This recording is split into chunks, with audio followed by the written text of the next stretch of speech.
तो शंकर भगवान विश्वास है और माता पार्वती श्रद्धा है। शिव जी को दुनिया में जितना सत्य प्रिय है कोई भी चीज उतना प्रिय नहीं है शंकर जी को। सत्यम शिवम सुंदरम।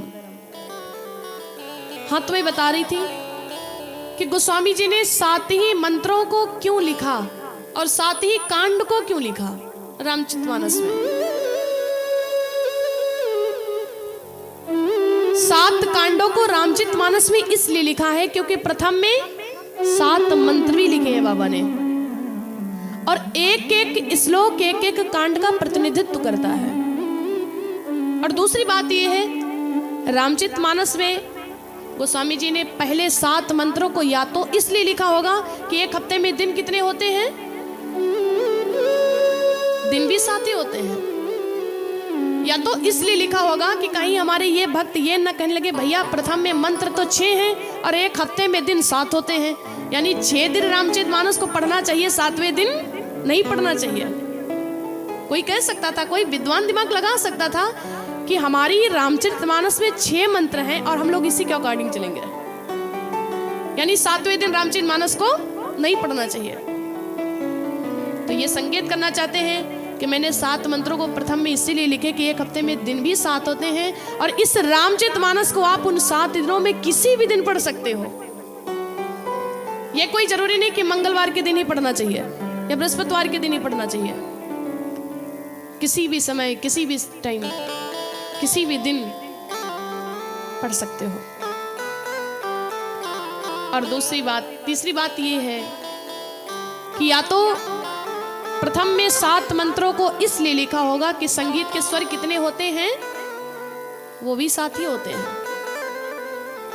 कई संगीत वाले ये ना कहेंगे भैया स्वर तो 7 होते हैं और बाबा ने मंत्र केवल 6 लिखे, यानी 6 मंत्रों में गाना चाहिए और 7वें मंत्र इस स्वर में नहीं गाना चाहिए, स्वर भी 7 ही होते हैं, ये भी कोई समस्या ना हो। और चौथी बात ये कि 7 समंदर पार तक जाएगी लेकिन कभी भी इस रामचरितमानस का, इस राम के नाम का कभी भी प्रतिनिधित्व कम नहीं पड़ेगा।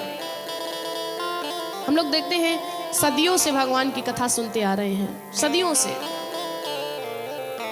हमसे पहले हमारे पूर्वज, उनसे पहले हमारे दादा, कोई बता नहीं सकता कितनी बड़ी पीढ़ी से, और हम लोग निरंतर भगवान की कथा सुनते हुए आ रहे हैं, पढ़ते हुए आ रहे हैं, गाते हुए आ रहे हैं। होता क्या है, जैसे कोई फिल्मी गाना आ जाता है, भोजपुरी हो या फिल्मी हो, तो लोगों को पहले बहुत अच्छा लगता सुनने में, पहले बहुत सुनते हैं, फिर कहीं शादी ब्याह होगा तो डीजे में फिर वही नजर आएगा गाना तुमको जगह जगह पर। और फिर जब ज्यादा सुन लेते, 4-5 बार सुन लेते, तो ऐसा लगता कि उस गाना से आपका दिल भर गया है, अच्छा नहीं लगता, कहते बंद कर दो, क्या बार बार वही लगा रहे हो। 5-6 बार में ही उस गाने से आपका दिल भर जाता है। लेकिन ये भगवान की कथा, ये राम का नाम हम लोग बचपन से लेकर के इतनी उम्र आ गई है गाते हुए आ रहे हैं, प्रत्येक दिन बहुत गाते हैं, लेकिन आज तक कभी भी ये नहीं लगा होगा कि भगवान की कथा से मेरा दिल भर गया है। लगा कभी? कभी भी एहसास नहीं हुआ। चाहे कृष्ण कथा हो, चाहे राम कथा हो, जहाँ भी जाते तो कथा सुनते हैं, घर में भी 1-1 घंटा पूजा करते, लेकिन कभी भी दिल नहीं भरता। क्यों? यही तो इसका महत्व है, यही तो इसका लगाव है।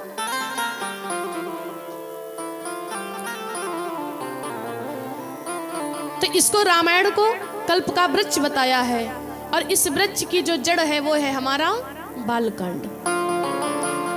क्योंकि कोई भी वृक्ष होता है सबसे नीचे जड़ होती है। बालकांड को जड़ क्यों बताया है, सभी भक्त ध्यान से सुनेंगे। बालकांड को बाबा ने जड़ क्यों बताया है?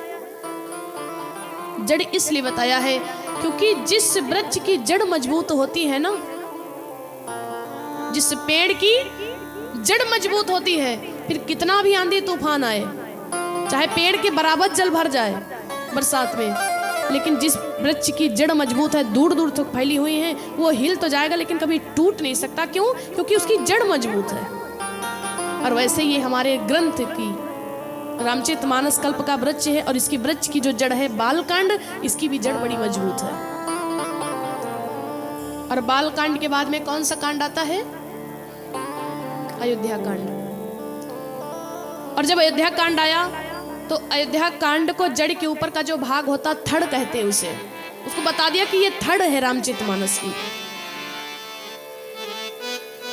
ये कल्प वृक्ष की थड़ है, ये पीठ है। क्योंकि इस अयोध्या कांड में ऐसे ऐसे राजा हुए ना, रघुकुल रीत सदा चली आई, रघुकुल रीत सदा चली आई, रघुकुल रीत सदा चली आई,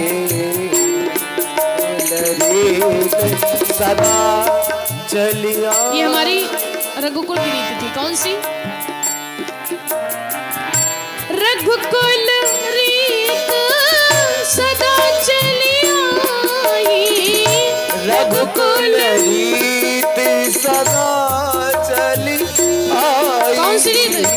प्राण जाई पर बचन न जाई, प्राण जाई पर बचन न जाई, प्राण जाई पर बचन न जाई, पर वचन न जाई, पर वचन न जाई।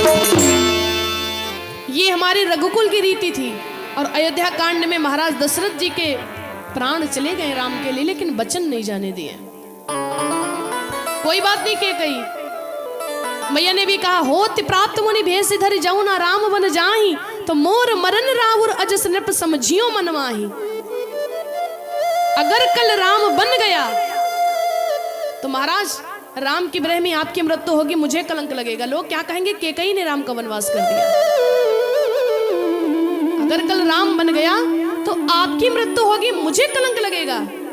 और अगर कल राम बन नहीं गया तो कल मेरी मृत्यु होगी, आपको कलंक लगेगा। क्यों? क्योंकि माता कैकेयी कहती, तुमने तो आज मुझे वचन दिया, मैंने राम को बचपन में ही दे दिया था कि राज करन जब अवसर आई तब देवो वनवास पटाई। आगे चलकर की कथा आएगी, राम वनवास की जरूर सुनाएंगे। तो ये हमारी रघुकुल की रीति थी। बताओ, दशरथ जी के प्राण चले गए लेकिन वचन नहीं जाने दी, ये रघुकुल की रीति थी। और आज इस कलयुग की क्या रीत हो गई है? कलयुग रीत सदा चली आई, कलयुग रीत सदा चली आई, कलयुग रीत सदा चली आई। कलयुग की क्या रीत है? कलयुग रीत सदा चली आई, कलयुग रीत सदा चली आई। कौन सी? बचन जाए पर प्राण न जाई, बचन जाए पर प्राण न जाए, बचन जाए पर प्राण न जाए, बचन जाए पर प्राण न जाए। ये कलयुग की रीत हो गई है। लोग बार बार पर झूठ बोल देते हैं, प्राण जाए पर बचन न जाए। ये कलयुग की रीत नहीं है, ये रघुकुल की रीति थी। और कलयुग की क्या रीति है? बोले कलयुग रीत सदा चले आई, बचन जाए। कोई बात नहीं, कोई बात नहीं है, मेरे प्राण तो बच जाएंगे। यहाँ का प्राणी जितना प्राण के बारे में सोचता है, किसी भी चीज के बारे में नहीं सोचता है। लेकिन जिसकी बात ही नहीं है दुनिया में, जो बात बात पर झूठ बोलता है, तो उसका क्या मतलब है? कोई मतलब नहीं है। जुबान बहुत बड़ी होती है। महाराज दशरथ ने कह दिया। तो ये अयोध्या कांड में राम वनवास की कथा है। और अयोध्या कांड को कल्प रूपी वृक्ष की धड़ बता दिया गया, पीठ बता दिया गया। क्यों? क्योंकि इसकी पीठ बड़ी मजबूत। ऐसे ऐसे राजा हुए, रघुकुल रीत सदा चली आई, प्राण जाई पर वचन न जाई। इसकी पीठ बड़ी मजबूत है। और जिस वृक्ष की, जिस पेड़ की धड़ मजबूत होती है, कितना भी हवा आए, कितना भी आंधी तूफान आए, वो हिल तो जाएगा लेकिन कभी बीच से टूट नहीं सकता। क्यों? क्योंकि उसकी धड़ मजबूत है। ये हमारी रामचरितमानस की धड़ भी बड़ी मजबूत है। और अयोध्या कांड के बाद में कौन सा कांड आता है? अरण्य कांड।